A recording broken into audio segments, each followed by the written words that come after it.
Rome.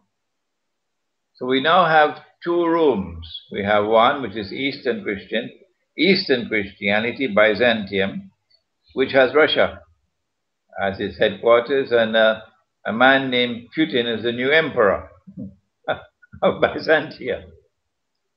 When he visited Israel recently, he was hailed as the new emperor of Byzantium. And then we have the other Rome, which was pagan, and now is Roman Catholic and Protestant, the Western one.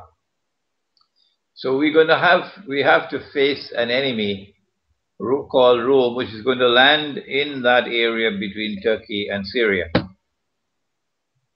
And when the armed forces land over there, then this army is going to come out of Damascus to face them.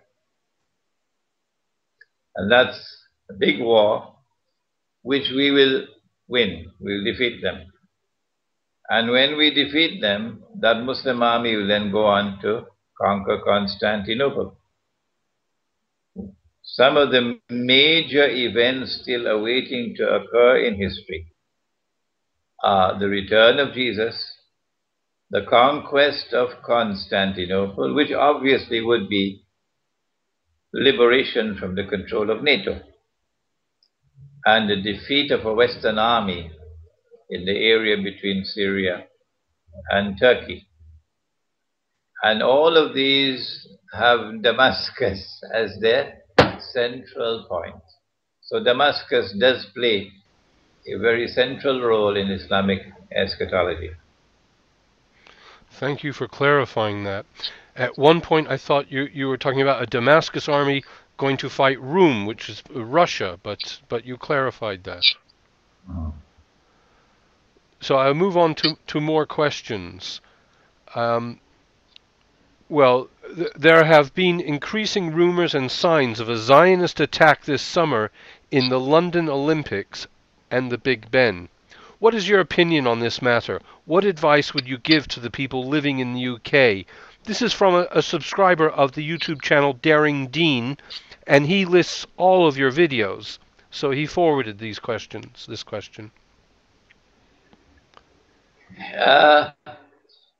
No one knows, of course, with certainty where will the next terrorist attack take place. And all I can say is, yes, it is likely. We know that this is part of their modus operandi, that they perpetrate false flag terrorism and then put the blame on us, so it can give them an opportunity to wage greater wars. What can we do? There's nothing we can do, nothing, to avert an act of terrorism which is planned in secret. We don't know when it's going to take place, where it's going to take place. But the world is not the world is not a haphazardly constituted world, not in Islam. The world is a moral order. There's a God who watches over all things. And in the Quran, He has assured us that they plan their plans, and I plan my plan, and I am the best of planners. And He's given us the assurance that the historical process is one in which truth must triumph over falsehood. Anything established on the foundations of falsehood, like 9/11, there are normal lies, Morris, and then there are great lies, and then there's 9/11. Anything which is founded on falsehood, on deception, on oppression, must eventually be vanquished, and truth must triumph. Justice must triumph over injustice. And so we prepare ourselves for whatever is to come in late July in London with the assurance that no matter how great the deception, no matter how horrendous the act of terrorism may be, in the end, truth must triumph over falsehood. That's our response. Thank you. It was very reassuring. One more question from Daring Dean's channel, from subscribers of his. How do we survive the coming wars? Can remote villages in the countryside guarantee the safety of Muslims from the upcoming destruction of the nuclear clash between Gog and Magog? I think the people who are most vulnerable to be wiped out in the coming nuclear war are those resident in North America and Europe. They're likely to be wiped out. And that's because I believe the Zionists have already exploited modern Western civilization to get all that they needed to get from them. They've used them as guinea pigs to fight their wars for them. And now that Israel is poised to take over from the United States as the next ruling state in the world, it is becoming increasingly inconvenient for Israel to have this baggage on its shoulders, modern Western civilization. The modern Western man has a kind of a mysterious energy in him, intellectual energy. If you look at every single branch of knowledge, modern Western man has extended the frontiers of knowledge. If you look at the Olympic Games, modern Western man is winning all the medals. If you look at military power, modern Western man has the greatest military power in the world today. So there's some kind of a mysterious energy in modern Western man, and of course woman. And if modern Western man opens his eyes and begins to see the reality that he has been exploited and taken for a ride by the Zionists, he's being used now as a guinea pig. As Western man opens his eyes and begins to understand the reality, he is already emerging as a formidable threat, more formidable than Muslims. And so I believe the master plan is to get rid of modern Western man before his eyes open big enough to be able to understand and to constitute the gravest of all threats to Israel. The nicest way, the easiest way, the most effective way is to try to foment a clash between the two superpowers. So you have thousands of nuclear weapons being used, one against the other. And that'll be the end of modern Western civilization. What can we do? In Islam, we have the belief that life and death are in the hands of the one God. If He has ordained death, then nothing that we can do can prevent death. And if He has not ordained death, then no one can take our lives. It's called faith. And once you have that faith, you can continue your work. Regardless of what's happening in the world, you continue the struggle until the time comes for you to lay down your burden and go into the earth. But it is permissible for you to make a hijrah or migration, to try to move from a place where there is greater danger to a place where there is greater security. And the most vulnerable place in the world to be today and for the next 20 years or so would be in the mega cities. The mega cities. So if you want to survive, your chances are much better if you get out of London and New York and Paris and Chicago and New Delhi and Karachi and Jakarta and go to the countryside. The more remote the countryside, the better.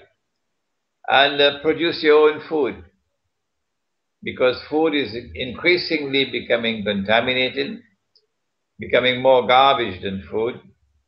And produce your own food and become self-sufficient in food and in water. And this is your best way of surviving. Words of wisdom, dear Sheikh. Let me move on. More questions. Before you move on, Yes, before you move on, yes. are you still going to remain in London? I am going to the countryside 2 or 3 times a week. I have found an oasis. There are videos on my channel just recently on farms. I'm trying very hard to get out, and I meet people in the city that are unhappy in the city. It's not easy to move to the countryside. It, it, Okay. it takes a new mental approach as well.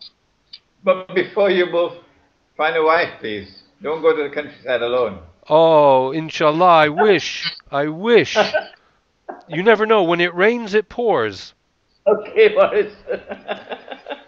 Um, Look, I just have a comment now. It's not a question. It was a comment left on a video and it grabbed my attention regarding Syria. This is a clear-cut war for Israel. Nothing else. Syria is one army which can take care of Israel. Every American has to look into this angle. Who is benefiting? Neither Saudi or Syria nor America, only one country, Israel. It's either luck for them or it is well played by them. Yes, I think this is correct. That the Zionists are at the root of the uprising. They're the ones who planned it long, long years in advance. But what is missing in that analysis is that Syria is not just another country for them. This is do or die for them. They must succeed in Syria, even if they have to open all the gates of hell. And that's about to happen, I believe.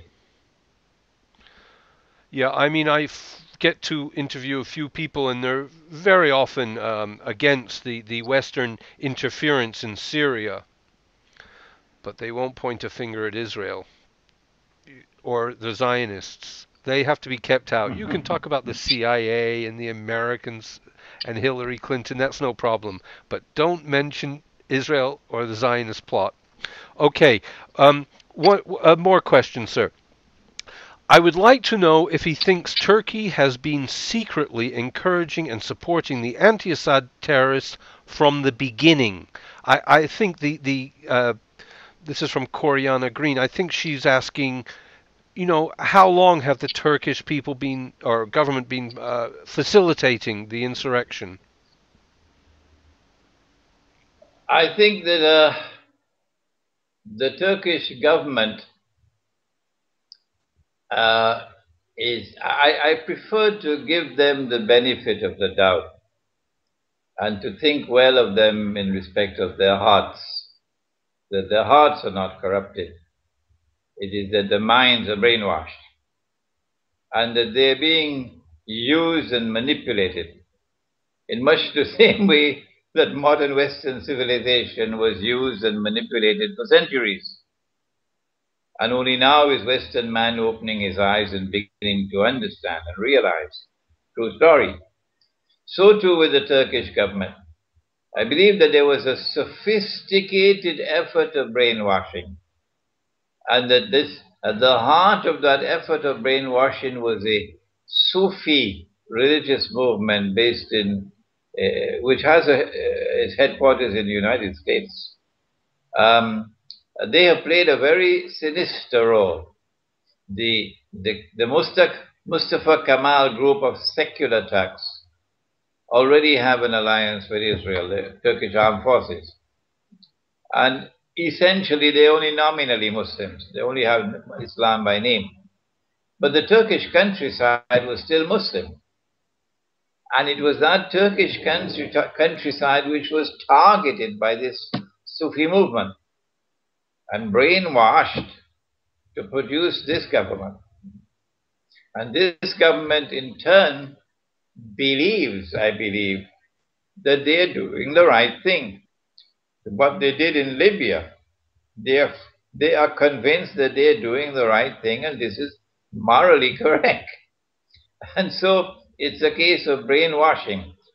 I don't think that the Turkish government may have been part and parcel from day one, but along the way they were taken on board.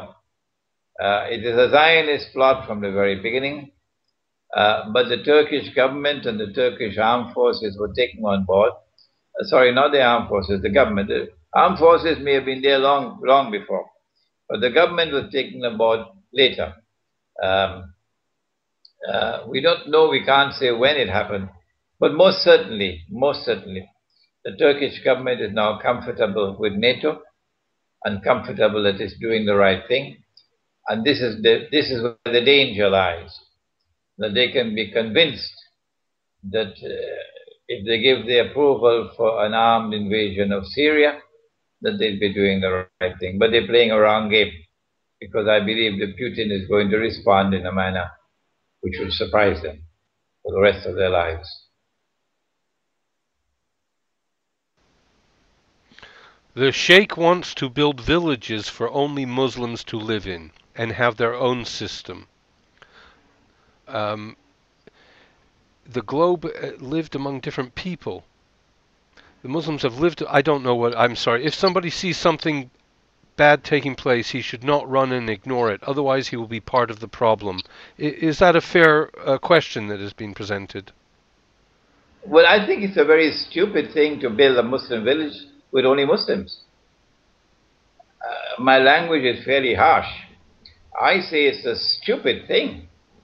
I think you've answered. Stupid to build a village for only Muslims. A more intelligent thing would be to build a Muslim village and to invite non-Muslims to come and live with us on the basis of a friendly relationship and on the basis of an understanding of a norm of public conduct. For example, we are turning away from that alcohol-ridden society. We are turning away from that society of nudity and public obscenity. We want to build a clean environment for our children. So to the extent that there are Muslims who want to do that, and we can get Jews to join with us, and Christians and Hindus and Buddhists, and you are not hostile to Islam, and you can agree with us on a code of public conduct, that there is no public nudity in the Muslim village, that you're not going to be drinking and getting what is called stone drunk or binge drinking, not in our village. This appears to me to be an intelligent way to bring together people of different religions, of different tribes, and show that we can live together as a family. But to build a Muslim village for Muslims alone, that's stupid. Thank you for clarifying. In London, you cannot go down the street without seeing someone carrying a can of beer. The questions for sake of whom I'm saying, I have more. What is your view on the future of the Kurdish conflict between Iran, Turkey, Iraq, and Syria? How will the Kurdish conflict shape the interests of Zionists, or will it be a blow for Zionists? This is from Umar Bat in Kashmir. Wherever there are a people who have been oppressed by the modern secular state which has emerged from the Western world, the Zionists would look upon those people as an opportunity waiting to be exploited. And so the more that Turkey oppresses the Kurds, and Iraq and Syria and Iran, oppress the Kurds, deny them their language, deny them their culture, deny them liberty, the more the Kurds are oppressed, the more likely it is that the Zionists will come along one day and say, we can deliver you. We can deliver you from oppression. And then take them for a ride and use them to advance the Zionist agenda.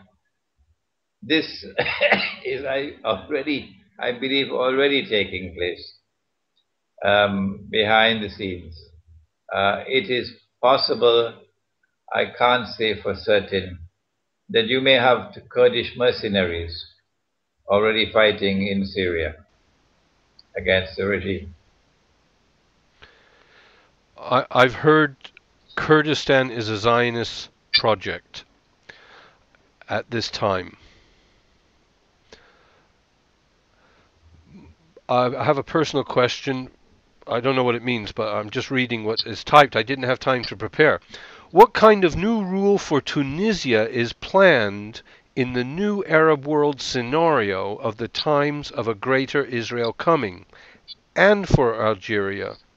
There are voices on Tunisian news saying that Tunisia has become a platform for terrorists coming from everywhere since the borders to Libya and Algeria are not so safe.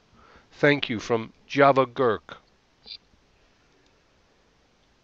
I am not, as they say in French, au courant with what's happening in Tunisia and Algeria and Morocco because my attention has been focused elsewhere. But the master plan is working in that the Islamic, so-called Islamic parties won the elections and formed the government. But they are behaving in much the same way that other so-called Islamic parties and Islamic governments are operating in the Arab world as a result of the elections. And that is that they are acting in a way which is likely to lead them to be exploited by Israel to advance Israel's agenda, to act in such a way eventually that Israel can claim that they now pose a threat to Israel. Beyond this, Maurice, I am afraid I can't comment other than superficially, because I have not been focusing my attention on that part of the world. Okay, perhaps I'll make this next question the last one. There are plenty more. Maybe I'll ask you something afterwards. Can you please ask the following question to Sheikh Imran? Today, Iran and Armenia, the first nation to adopt Christianity as its official religion, signed a security agreement. Does this signify what Imran has been predicting on Islam and Eastern Christianity will join hands? It's a positive sign when Iran can sign a security pact with Armenia. It's a positive sign because it is an event which is moving in the direction of the fulfillment of the prophecy of Prophet Muhammad, Allah's blessings be upon him, that you Muslims are going to make or forge an alliance with Rome. And Rome of the Quran, of course, is Byzantium, Eastern Christian world, and Armenia is part of that Eastern Christian world. But Iran has already forged close ties with Russia. And Pakistan is moving in like an old Ford, now and then stop and go, but moving towards Russia. When the civil war takes place in Turkey, I believe we'll find Turkish alliance with Muslim Turkey, with Russia as well. The conquest of Constantinople can only have one military significance for me. A Muslim conquest of Constantinople to break the NATO grip on the city can only have one military significance, and that is that it opens up the Bosphorus for the Russian Navy to have free passage into the Mediterranean. I can't think of any other significant military implication. And so the security pact with Armenia makes sense. it makes sense, and I believe that Iran is moving in the right direction. Um, what just happened? Pakistan, you mentioned it, and it has just opened the passage of NATO troops, it's whatever NATO supplies again into Afghanistan. It when so clearly the majority of the population are against it. What is the situation in Pakistan? The Pakistan armed forces succeeded in extracting the price that they wanted. It's a question of US dollars. And they got the US dollars that they wanted. I think it's more in excess of 1 billion US. In excess of 1 billion US. And they're now hoping that they can ride the tide of internal resentment in the country. But time will tell. Well, Sheikh Imran Hussein, seriously, I could talk to you for a lot longer, but we have been going an hour almost, and maybe we should stop here. Otherwise, I would gladly ask you, what is the ISI doing in Afghanistan? Is it supporting the Taliban? I have many more questions. I think it's better for us to stop now because there's just this much that our listening audience can digest. Yeah. Yeah. And I don't know much about the ISI, and I don't use the name Taliban at all. I only speak about the authentic Islamic resistance to oppression in Afghanistan. Yeah. Well, I can't thank you enough, and I hope we have you more regularly. You're most welcome, Maris. Most welcome. Thank you, Sheikh Imran Hussein. Thank you. Bye bye. Bye bye. Thank you.